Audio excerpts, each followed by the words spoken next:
Você está em casa assistindo o governador de São Paulo assumir a paternidade da cloroquina, o ministro da Saúde explicar que traficante também é gente, jornais estrangeiros publicarem foto de covas abertas para dizer que o Brasil não tem mais onde enterrar seus mortos, entre outras referências intrigantes e estridentes ao mesmo assunto. Se você está paralisado, catatônico, é porque você já sabe que isso é um show mórbido, mas você está esperando que alguém te diga isso. Então, vamos lá. Isto é um show mórbido. Levanta daí. Onde estão os mapas demonstrando os resultados diretos do isolamento total na contenção da epidemia, ou na suavização dos picos, como se diz? Aqui vai uma notícia real no intervalo da novela. Eles não existem. Repetindo, os mapas comprovando o efeito mitigador do confinamento geral sobre o número de infectados, de internados e de mortos não existem. Nova York se trancou em casa e a curva da epidemia seguiu quase como uma reta para cima. Dias, semanas e o gráfico inabalável, mais para a subida de foguete que de avião. A Itália completou um mês de quarentena e a epidemia voltou a se expandir agora. Vocês que entendem de curva, que curva é essa da Itália? Nesse meio tempo, a FAO alertou que nesse nível de paralisação atual, o mundo tende à escassez de alimentos. A pergunta aos especialistas é para ficar em casa só até morrer de fome ou um pouco mais que isso? Em vez de mapas ou de modelos comprováveis, o que você vai ouvir em resposta é que sem quarentena seria pior, e fim de papo. Os filósofos do lockdown são invencíveis, e eles falam pouco. Então é melhor não insistir, porque senão eles gritam com você, seu irresponsável, alienado, assassino.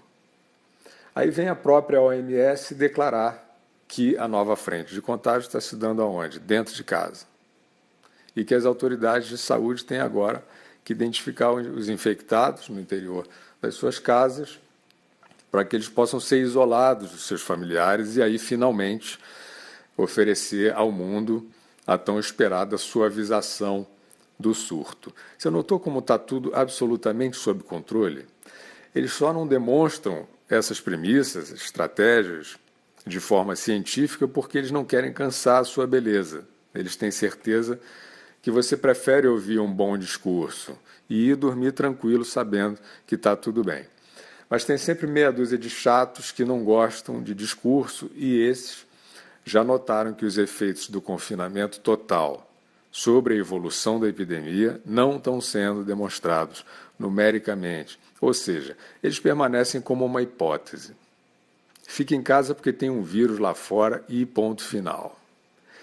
Talvez pensando nisso, o governo de São Paulo resolveu inovar e ofereceu à população um modelo matemático pioneiro, montado no fundo do quintal de algum boteco fechado.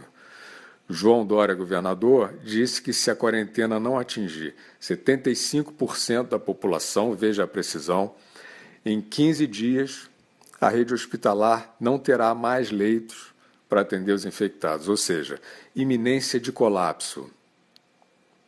Um dia depois, esse alerta reapareceu com um dado de 70% de confinamento necessário, versus 75% na véspera, sempre segundo especialistas. Deve ser um modelo móvel. E, com certeza, um modelo revolucionário, porque nem a OMS, nem cientista nenhum no mundo montou uma fórmula partindo do percentual de confinamento e estabelecendo a sua correlação com a progressão exata da epidemia, o número de vulneráveis infectados e a consequente expansão da demanda por leitos. Um cronograma tão preciso que possa ser aferido semanalmente. No mínimo, vem um prêmio Nobel aí. Nesse meio tempo, a rede de TV CNN noticia que a cidade de Manaus, no norte do Brasil, também está na iminência do colapso, já está em colapso, na verdade, a rede de saúde, e que já está com dificuldade para enterrar os seus mortos, a cidade de Manaus. O número de mortos por coronavírus em Manaus até hoje é de 42 pessoas.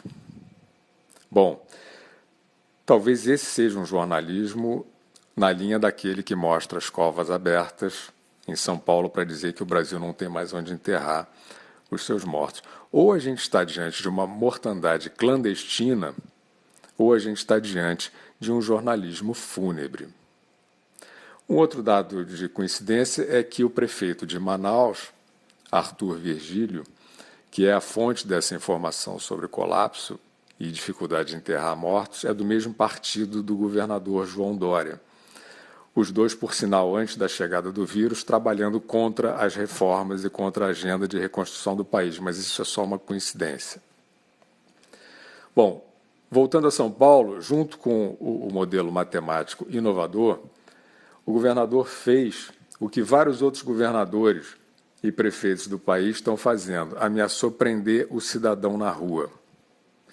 E essa ética da boçalidade já está em prática em vários pontos do território nacional, com cenas edificantes, civilizatórias, de policiais capturando passantes, inclusive mulheres, várias delas tratadas de forma animalesca à luz do dia, sob o silêncio protetor dos humanistas que estão calados em casa assistindo a novela do vírus.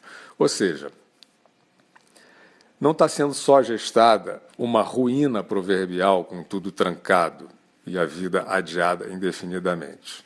No Brasil, já foram fechadas 600 mil pequenas empresas. A projeção, a estimativa atual para o PIB é de uma queda de 4%. Ruína, depressão à vista, empobrecimento geral. Mas não é só isso. A população também está entregando a sua liberdade de bandeja a tiranetes com propósitos inconfessáveis de poder. O mesmo Dória, supracitado, está usando operadoras de telefonia para vigiar os passos dos seus reféns. Bom, eles estão dizendo que estão salvando vidas. E vocês, por alguma razão insondável, estão acreditando nisso.